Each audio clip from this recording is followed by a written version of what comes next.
a peur. Sa maman ne dort pas. Je suis là tout le temps avec elle. Des cauchemars par ici, même moi, on a peur. Je suis la tante d'Amron. Moi, mon objectif en sortant, c'est pour surveiller ses cheveux et sa barbe. La dernière fois, le mercredi, on était allé au SCRIC pour réclamer chez nous un pays cabiais. Tous sont des cabiais, ils savent que c'est très symbolique, c'est très significatif. On est allé, on nous a chassés comme des malpropres. J'étais en talons, mais on voulait me faire courir. J'ai failli même tomber. Mais j'ai décidé de sortir ce matin pour réclamer beaucoup de choses, comme au moins 90% des Togolais, 95 même je dirais, des Togolais, si je ne m'abuse. Mais malheureusement, on ne nous a pas permis de sortir. Et là, je dirais qu'il y a des Togolais à part entière et des Togolais entièrement à part. Donc certains peuvent sortir pour leur sport et d'autres non. C'est triste. Alors madame, qu'est-ce qui s'est passé au SCRIC? Arrivé au SCRIC, d'abord on a pris un véhicule que nous avons loué. Quand on s'est annoncé, ils nous ont fait attendre d'abord et après ils nous demandent pourquoi le chauffeur est parti. On dit non, on n'a pas de voiture, on a loué une voiture pour arriver. Et alors, ils nous ont fait asseoir, ils sont allés voir le responsable, celui que nous voulions voir. On leur a dit qu'on veut voir le colonel de SCRIC. Arrivé, ils nous ont fait asseoir, on a passé 15 à 25 minutes. Ils ont reçu tout le monde. Et après, ceux qu'ils ont reçus, un groupe qu'ils ont reçu premièrement, était revenu s'asseoir à côté de nous. Quand on leur disait, allez-y, allez-y, sortez, donc avec une violence, on leur a demandé de sortir. Nous, on pensait que c'était le groupe qu'on a déjà reçu, ils ont déjà traité leurs problèmes. C'est le groupe qui ont demandé, mais mesdames, sortez! Et là, on voulait nous faire courir avec nos talons et avec mon âge du groupe.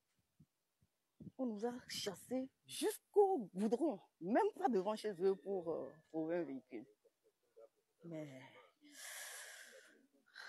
j'ai été très, très, très, très, très déçue de tout ce qui se passe dans mon pays. Mais je sais que Dieu est au contrôle et je sais que ça va aller. Est-ce que vous avez abdiqué par rapport aux barbes et puis aux cheveux de votre fils, de votre neveu? On ne nous a même pas, on n'a pas vu le colonel, c'est tout à ça, je crois. On nous a demandé d'attendre. Nous, on attendait. Et subitement, ils sortent.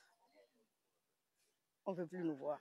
Et là, si c'est fini, vous allez encore... Yeah. Vous êtes Kabiers? Les Kabiers le savent. Les Kabiers savent que nous allons réclamer, même si pour y laisser nos vies, on est prêt. Parce qu'on ne sait pas si c'est une personne qui nous a amené, un mort, on ne sait rien de tout ça. Donc, on veut savoir, qu'ils nous donnent une explication. Qu'ils nous expliquent quelque chose, qu'ils nous disent ce qui ne va pas.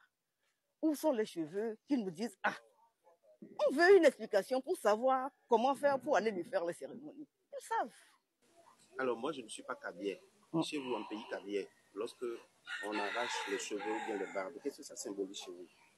En principe, en pays Kabier, personne n'a le droit d'enlever les cheveux de ton enfant, ton neveu, s'il n'y a pas l'oncle ou la tante. C'est la tante qui commence. Nous faisons des cérémonies. Actuellement, quand on doit raser les cheveux de l'initié. Mais quand la tante n'est pas là, ou l'oncle n'est pas là, surtout la tante, personne. Là, on ne pourra pas lui faire les cérémonies. Est-ce que vous avez peur? Est-ce que vous avez peur pour votre fils à cause des cheveux puis des barbes qui sont arrachés? Demandez, posez-lui la question. Vous allez voir ce qui lui arrive. On a peur. Sa maman ne dort pas. Je suis là tout le temps avec elle. Des cauchemars par ici, même moi, on a peur. On ne sait pas. Mais au moins, si on nous donne une explication, on saura comment s'y prendre. On ne nous dit rien. Alors, vous avez été au SCRIC, on vous a chassé. Quelle sera la prochaine étape? Nous irons encore là-bas parce que c'est là qu'on a pris notre enfant ici, c'est là où on l'a amené. Donc, c'est à eux de nous guider.